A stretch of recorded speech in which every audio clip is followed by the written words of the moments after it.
Hello, everyone, and welcome to a new episode of BA Leadership Talks, the series of inspiring interviews with our most significant persons in business analysis. I'm Katerina Markova, a Vice President of Community Development and Membership at Belarus IIBA chapter. And today, I'm quite excited to have this invaluable opportunity to talk to Filip Hendrickx and Jan Hendrickx. Both these outstanding business analysts had a quite significant career in the business analysis field. They're not just business analysts, but business architects, business analysts, trainers, coaches, mentors. They organized a few conferences, both in Europe and the United Kingdom. And they are passionate speakers and leaders overall.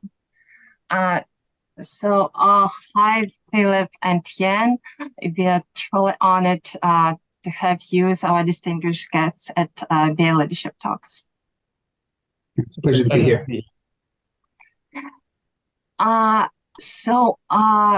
Filip, Jan, if you describe yourself, what would you say, or what would you emphasize about you?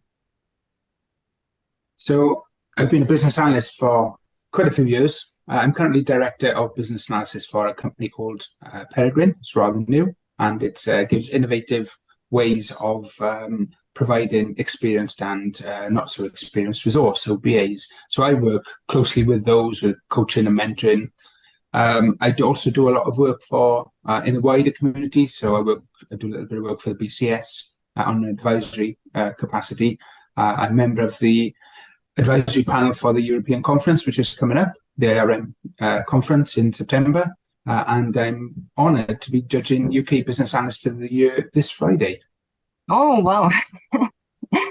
Very exciting. Yeah, exciting.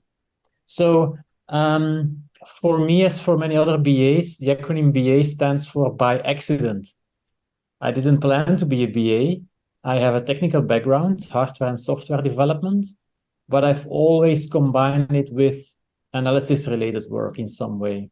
Mm-hmm. And then, as you mentioned, I did become business analyst, business architect. I did a bit of project management, but didn't really like it.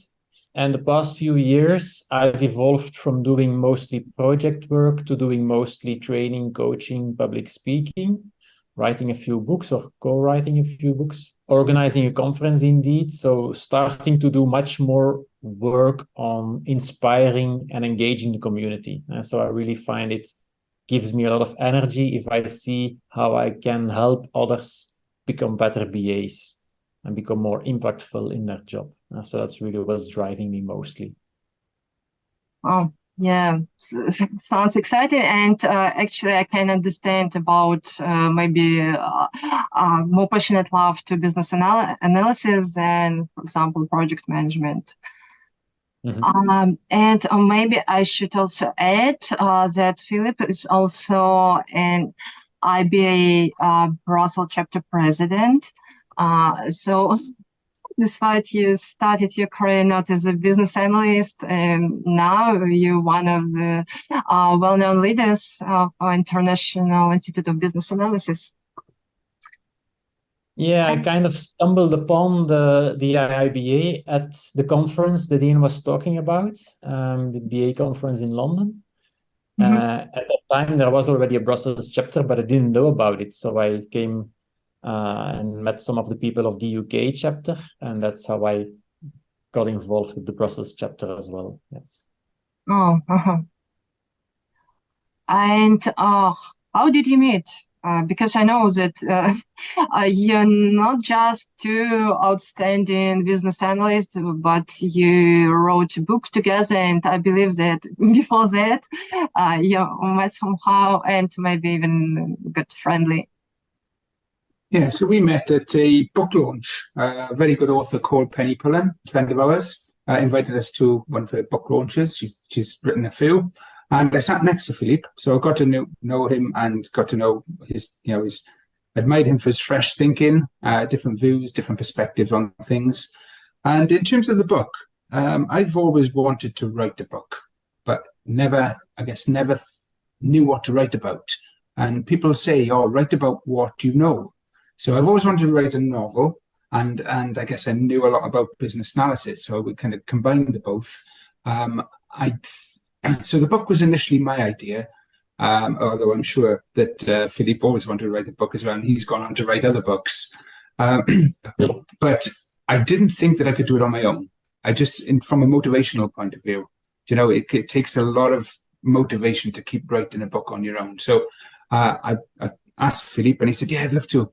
I'd love to write the book with you." And we spent, was it a week in London, wasn't it, Filip? Yes. We had a big white wall, didn't we? Do you want to tell me about the big white wall? Yeah, the wall full of post-its where we had created the entire storyline, visualized the storyline, all the important characters and the key elements about them. And then we started splitting up the book into chapters. What are the small chapters, the small bits and pieces that we want to talk about? And I think at the end of the week, we had the entire storyline or most of the storyline clarified. So then we just needed to write a book, which took when you say just write a book, it took us 3 years, didn't it? 3 years to write the book, and that's amongst all the talking we do and all the kind of consultancy that we do. And I'm in the British Armed Forces in the British Army Reserves, and the balance of trying to get the time. So there were times where months where we'd do nothing, and then somebody would say, "Come on, let's finish the book." So yeah, 3 years, but we wanted to make a book that was different, didn't we? So that's why it came around. I think the inspiration for the book, for me, was that I read a book by Chris Potts, who's an architect, and it's part of his 3-book trilogy, which is called a Fruition Trilogy. And there's a book there called Recreation, and the EA part of that recreation is enterprise architecture. But the important thing was it was a story. And I read it and I thought, "Oh, that's really good. To people to learn through stories." And that's how Filip and I talked about how we could maybe write a novel and put in about 25 different techniques throughout that story, so that people can learn in a different way rather than a reference book which people pick up, read a technique and put down. We wanted to keep people with the book. Well, hopefully we've achieved that, but that was our goal, wasn't it? Yeah, absolutely. I actually agree that it's just fascinating idea to write not just dry a description of techniques, but to write a real story. Whether it was a case that in BA book we have quite dry description of BA techniques, and if you're novice with that, it's quite hard to figure out what to do with those techniques and how to apply them in real life. And your book gives us some evidence, some examples how to do it actually. Yeah, and it seems that I haven't mentioned your book name. It's Branding Good. So yeah, highly recommend this book. Maybe we'll talk about it a bit more during the interview. Now maybe I would like to ask Jan about your outstanding career. Actually, how did you start it? How it happened that you became a business analyst? So I came out of university and I did what's called in the UK a PGC, a postgraduate certificate of education, which qualified me to be a lecturer. So I was a lecturer of maths for a very short period before I thought, I think to be able to be a better teacher, I needed to go out into industry. So I managed to get on a programmer. I wanted to do a bit more IT. So I wasn't very good at programming, but I programmed for this organization, and again, I really enjoyed it. But then again, there were no business analysts or no official business analysts when I was when I started my career. But it's that old thing. We needed somebody to be able to talk to the business, understand what they need, and then talk to the developers to get the right result. So I think somebody noticed that I could communicate and talk. So they put me in a position which I was called an analyst programmer. And then I edged closer and closer to the business then and worked for a different organization. And I worked for some big organizations such as Fujitsu, you may have heard of, IBM, a company called Serco in the UK. So, and really excellent projects. I worked, some of them we've put into the book in terms of, I worked once in the biggest court in the UK, the Old Bailey, and I spent weeks in what I call the dungeons part of the Old Bailey, which is the custodial area then, with prisoners, and working out the best solution with it, with the best IT system, and it was great. So we did a lot of that, and I just fell in love with business analysis. And as I grew as a business analyst, more of the architecture, kind of the bigger picture stuff, which I guess as businesses saw the value of business analysts, they trusted us more with their business at a larger scale. So I got involved in that as well. Interesting. And actually, once I held a study group about business architecture, inside IIBA Belarus chapter, and it was quite a tough question for most business analysts. How you get into business architecture, because when you're just a junior and even middle business analyst, it seems quite unlikely that you will be allowed to go and tell the organization how they should build how they should compose their business architecture, how it should be changed. So could you share a little bit of your experience? And I know that Filip also had experience in business architecture, so maybe you could both do it. So I'll start off. I'll hand over to Filip, who's probably spent more years as an architect than I have. But I'm going to say something slightly controversial, maybe to some.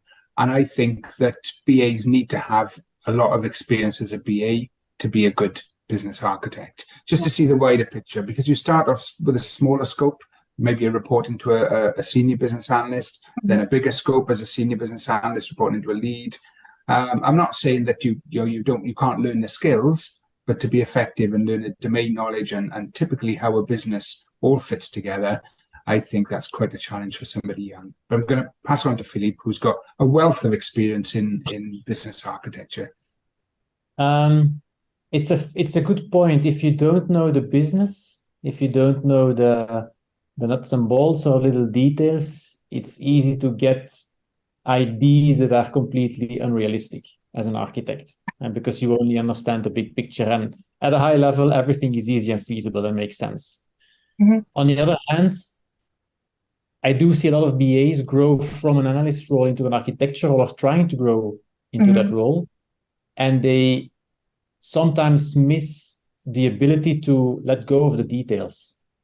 And the best architects are those that understand the bigger picture and know when to look at the details when it's really necessary, but also know when to kind of ignore the details or make abstraction of the details. And so that's kind of the challenging balance if you want to move into a more business architecture role, is finding out when can I look at the details and when should I not look at the details to make sure that I understand the big picture well.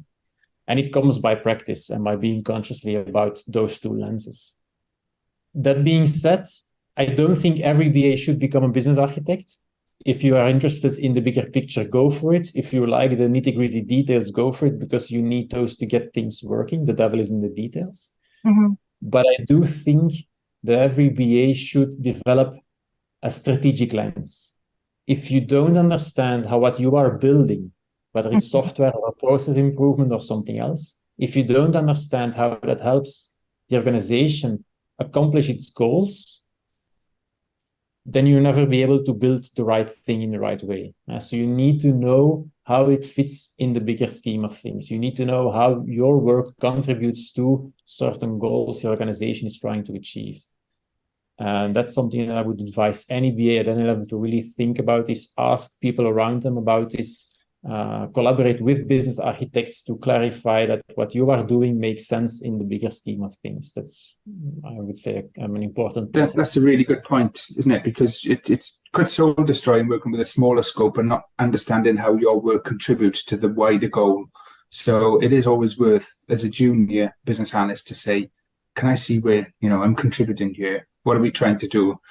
In terms of the wealth of experience that more senior architects bring, they've worked in different organizations and they can see the structure of different organizations. So therefore they can say, oh, when I did it for this company, did this, and we could bring in that wealth of where it went well and where it didn't go well. So all those lessons learned.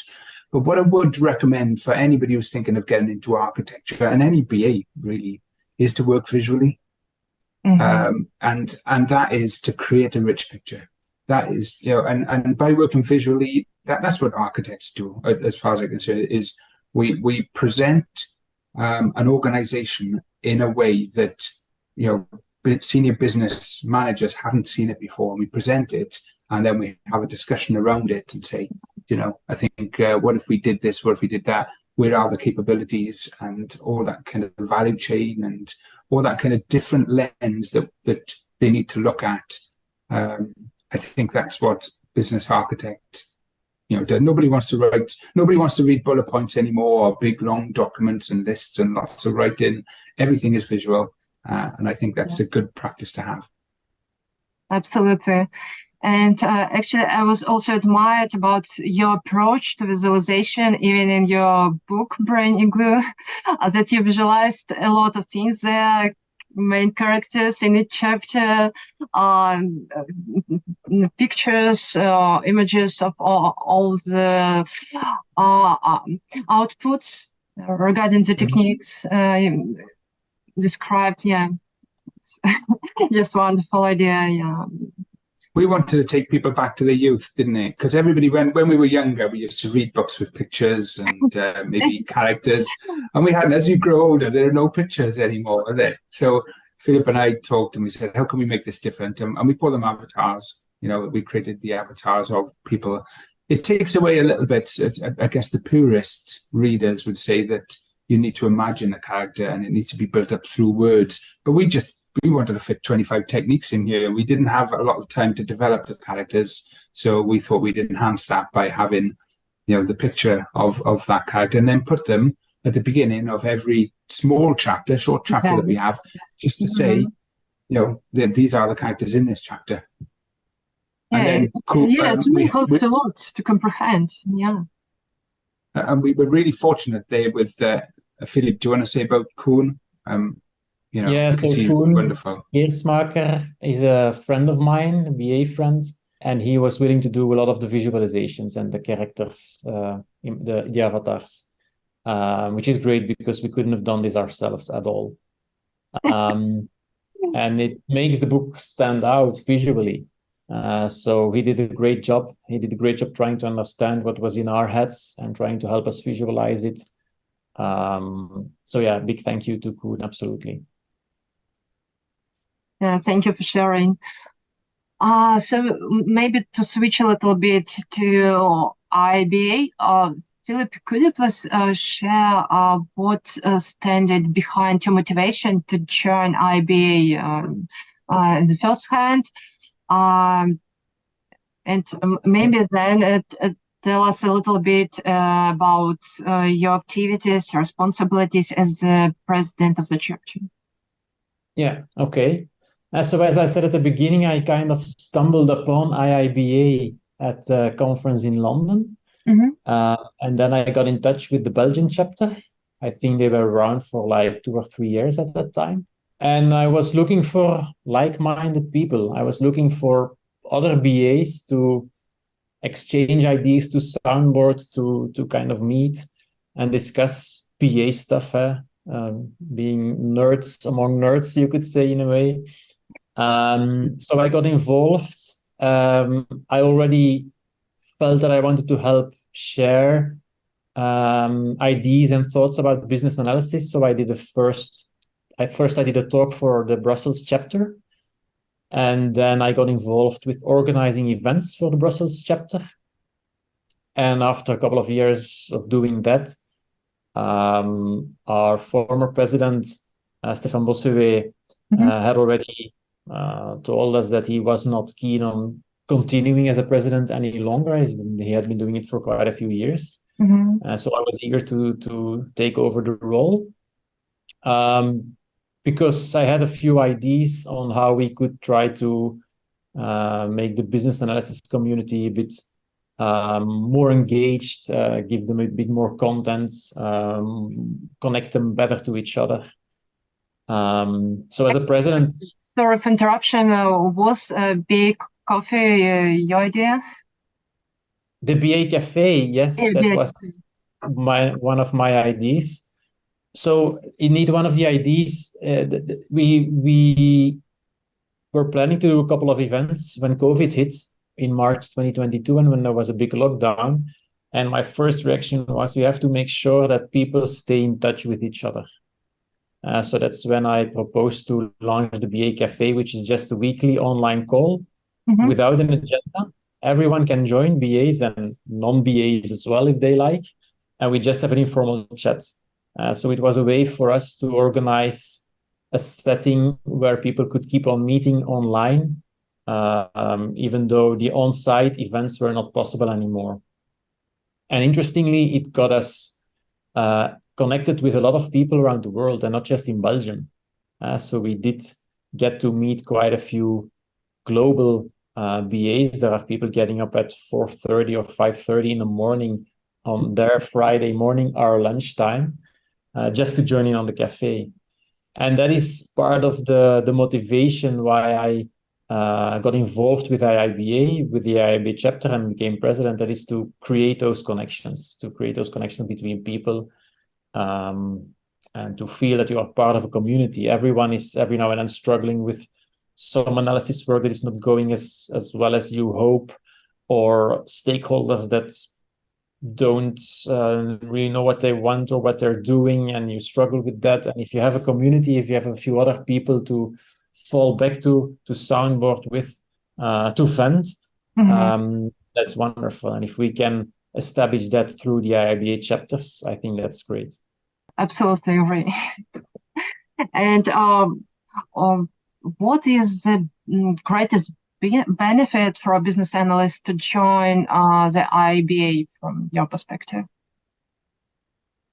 So the connections definitely is an important benefit. You get to know people from across the globe. So that's definitely one big benefit. The other one is there is a lot of relevant content, whether it's BA standards, whether it's content on different ways of doing business analysis, whether it's online or on site in many of the events that are being organized internationally. It's really a great source of inspiration and information on how to do business analysis, what trends are coming, how you can improve your own skills, the soft skills and the hard skills as a BA. So for me, those two are really key elements, key benefits of being part of this community. Can I add to that? I think that you're right in the inspiration. I think there's a lot of energy as well. I get a lot of energy from the wider community. You know, we meet passionate people. You understand the pain that they are going through, or that you're going through, is pain that they are going through as well as, and you can kind of talk about how you've overcome that. But I've got really great friends, and we have a UK IIBA chapter, and I'm full of admiration for everybody who works on that and volunteers, because they do a great job. And we have I'm not a volunteer with the IIBA, but I've been a member for years, and I've had recently I've hosted 2 events for Peregrine, my work, and it's great because we have 50 BAs, and the energy in that room, if it's face to face, is incredible, and you get to network and meet people, and you make friends and you know, break down barriers. I think it's a great organization. Yeah, I agree. I agree that a lot of business analysts are just interesting and fascinating persons. Maybe because we are just, fellow nerds, but still it's usually a lot of fun, a lot of pleasure when we meet each other and during, real life events, not as it happened to be during the pandemics and so on. So currently, everybody enjoys being with each other, and really not online. Well, we have the very first BA party in September the 19th in London, and there's going to be over 100 people. But what we're trying to do is maybe have a few glasses of wine, a few glasses of beer, and get to know each other on a more social level. So I think we're taking it to the next level this year with the BA party. Yes, sounds very promising. Yeah. I might drop by. Sounds like that. Yeah, I also have this idea in my mind, of course. And actually, Jan, I know that you're not just some sort of connected with IIBA, but you're also one of the very few certified business analysis professionals. And you also holding the BCS International Diploma in Business Analysis. So what do you think about certifications, maybe IIBA certifications in particular? Why it could be important for business analysts? So I've got, as you say, I've got the both. I've got the International Diploma for BCS and the CBAP. And I'm really fiercely proud of both. And both are quite difficult to get and take a lot of work. And I just think, I always say that be the best BA that you can be and get as much techniques. I always say that a BA is like a plumber. Do you have that word, like a plumber? Somebody who comes and fixes your house, fixes your boiler or things. So I always say a business analyst is like a plumber, and they come in with a bag of techniques or a bag of tools. Mm-hmm. Now, the best plumbers will have a lot of tools in their bag, and they can apply any tool to any situation in your house to fix anything in your house. It's the same for business analysts. When they go into a business situation, the more techniques that they have and they know about, the better they are. There's no point in coming up with one technique. One technique doesn't solve all problems. So I'm a big advocate of learning techniques, and I think both of those, BCS and CBAP, do that. I know there's the advanced diploma with BCS, and there's another level. But I've helped design a little bit of the BCS diploma and written a few questions. I've written a few questions for CBAP, and I think they're just both very good. They both serve a purpose. But I would recommend that people spend the time to learn that or read a book. I've got this saying that you spend a long time sleeping, so buy a good bed, but you spend a long time in work. So spend some time being the best that you can be. And that comes at some sacrifice, which is time mainly to learn and buying materials such as books or going on courses. Because there's nothing like walking into a client situation, a business situation, and you're really comfortable that you know what you're doing. And it's something that you have to prioritize, the learning. You have to create a habit and really schedule time for it, because things are changing. There is new technology coming every so many months or updates. We now have artificial intelligence, and people are thinking about how is it going to influence my work? How is it going to influence my job as a BA, but also the solutions I need to help design and shape? If you don't know anything about it, it's going to be a problem. So we have to schedule that time to keep on top of things, to extend your toolkit and to extend your knowledge about everything what's happening.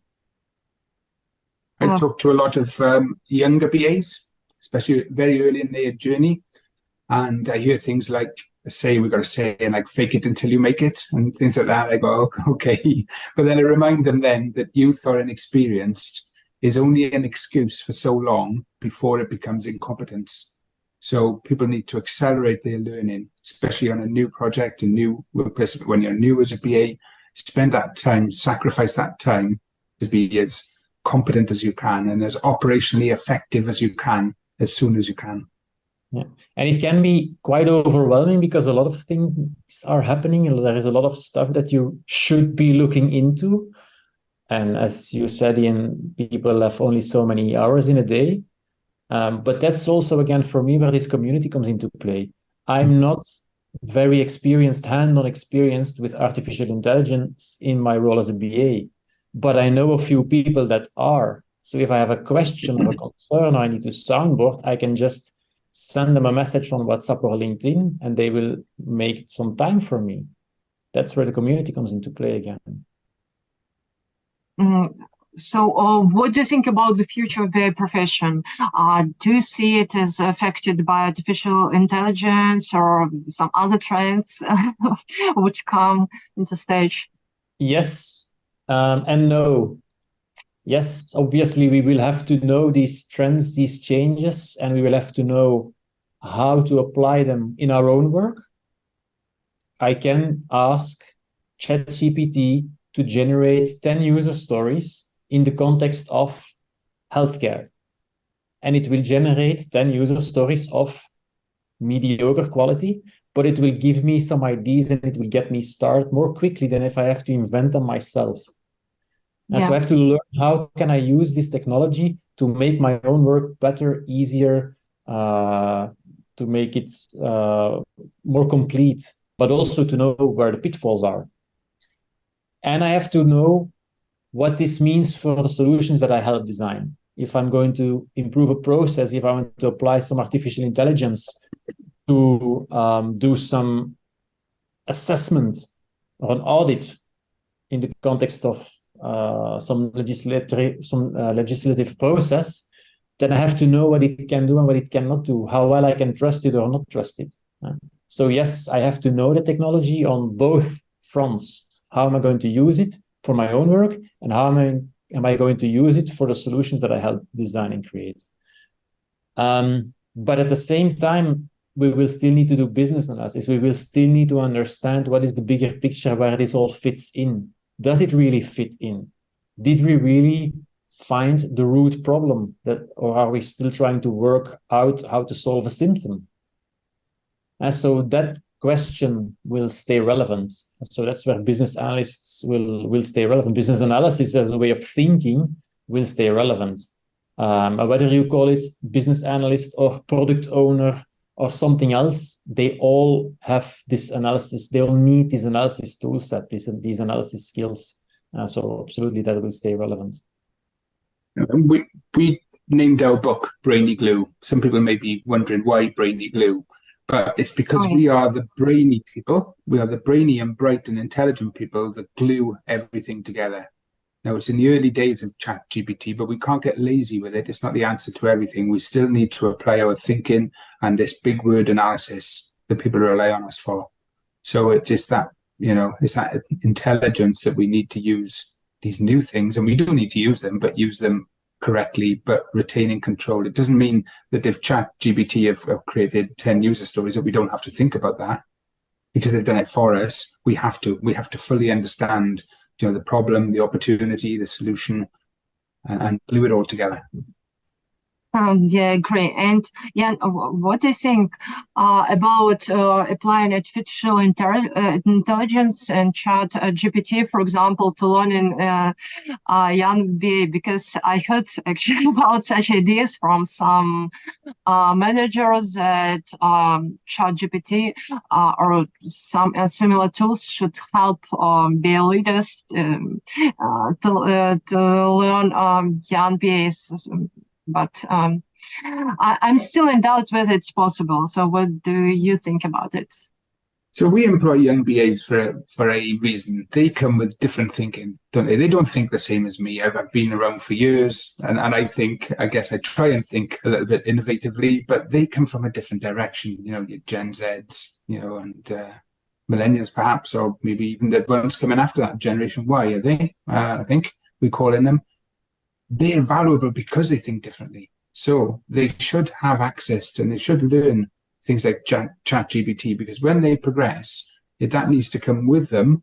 And then they, that will grow. ChatGPT or equivalent or whatever's next after that will grow. And they don't want to be learning it at my age. They want to be learning it throughout. So I think it's essential that these new things are coming through and they think differently about things, look at different perspectives with their youth, and to benefit business. Okay, yeah, maybe.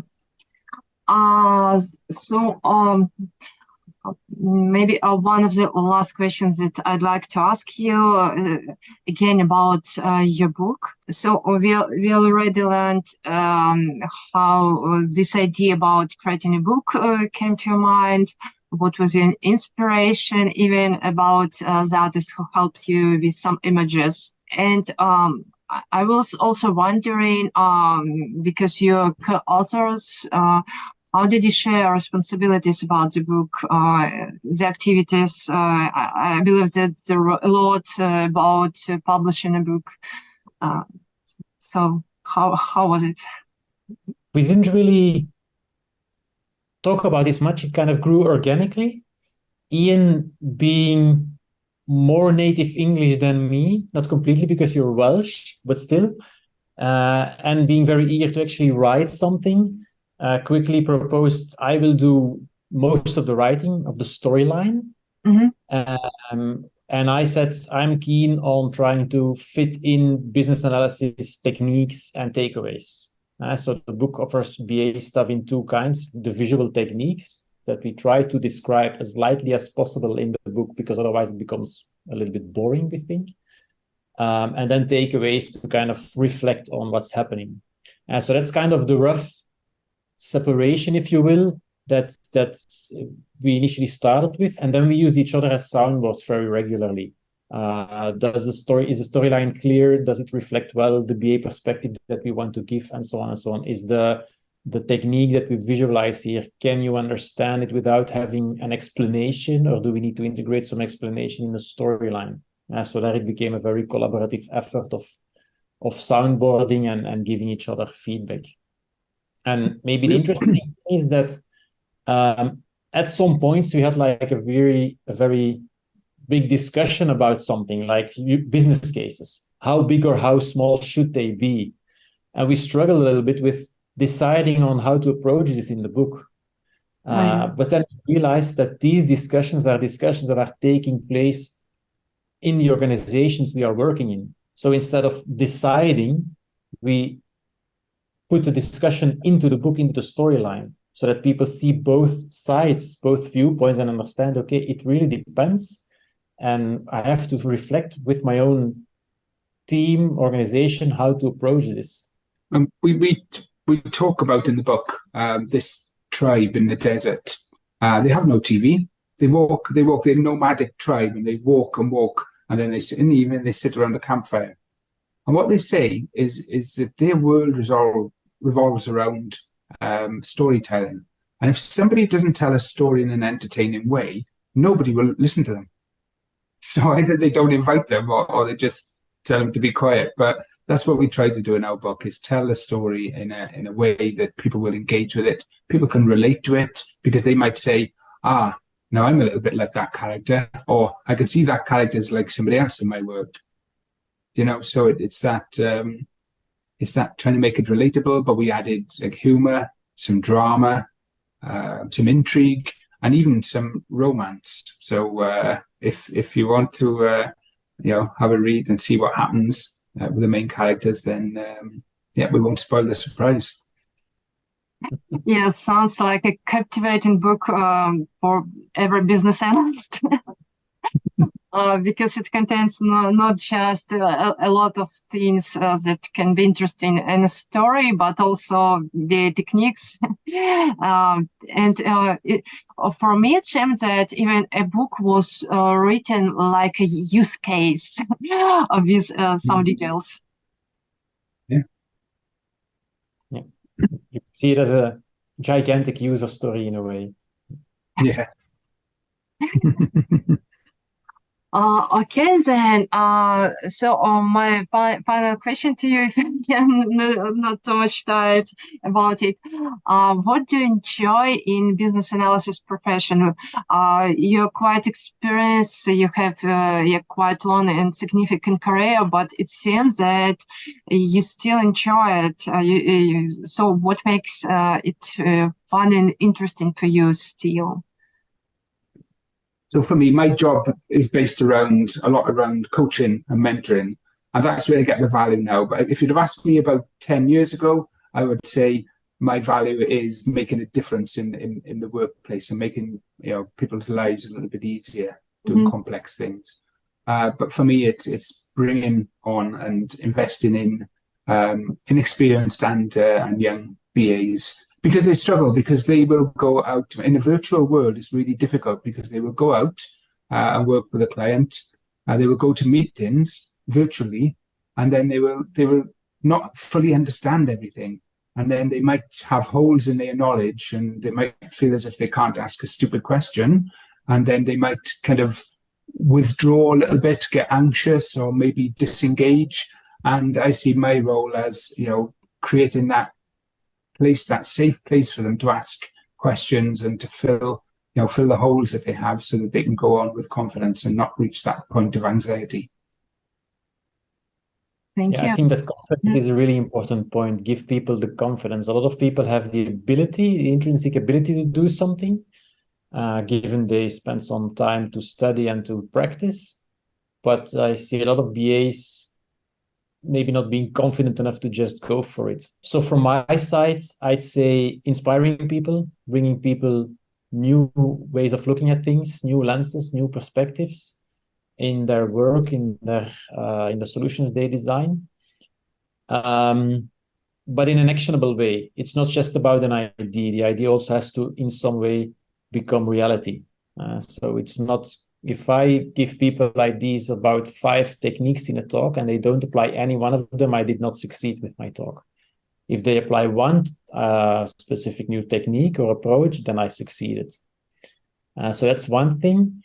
And if I do projects, I don't do many projects anymore because I spend most of my time on coaching and training. But if I do projects, I really love to get it done, get it out there, make sure that first iteration, that first release gets released as quickly as possible, make it small and make it happen. That's giving me a lot of energy if I can get to that result with a team. Absolutely, yeah. Thank you for sharing. I agree that maybe one of the most precious moments when you see that you did your BA job properly, that something that was just in your head came to life, came to be released. Yeah, it's usually fascinating. Thank you, Filip and Jan, for this conversation, for sharing your experience with us, for sharing your thoughts, your ideas, sharing a lot of stories behind your book and how you met. Truly appreciate having you as a part of BA Leadership Talks. And if we have such a chance, we look forward to speaking to you again. Absolutely. Thanks very much for inviting us. And if people want to know more, they shouldn't hesitate to get in touch via LinkedIn or email. We're happy to discuss whatever they want to discuss. Yeah, just get in contact. And thanks for inviting us. Thank you.